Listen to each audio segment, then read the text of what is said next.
After that, Donald Trump has said 29 times. 29 times he said, 29 बार उन्होंने बोला कि भैया मैंने सीज फायर करवाया है। अच्छा, अगर वो झूठ बोल रहे हैं तो अपने भाषण में यहां प्रधानमंत्री कह दें कि वो झूठ बोल रहे हैं। यहां पे अगर दम है तो यहां पे प्रधानमंत्री बोल दे कि ट्रंप झूठ बोल रहे हैं। If he has the courage, if he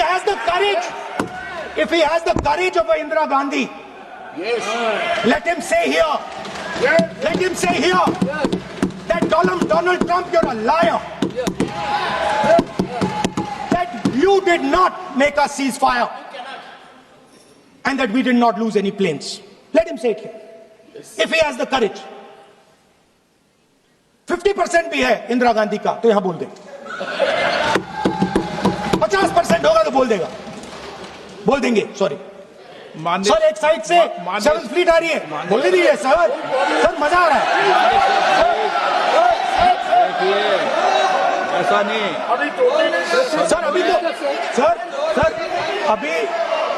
sir, अभी तो मैंने ओपनिंग नहीं किया सर।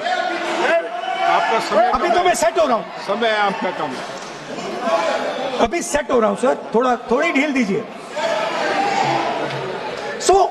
अगर दम है, अगर सचमुच में दम है तो आज शाम यहां प्रधानमंत्री को कह देना चाहिए Donald Trump is a liar, झूठ बोल रहा है डोनाल्ड ट्रंप।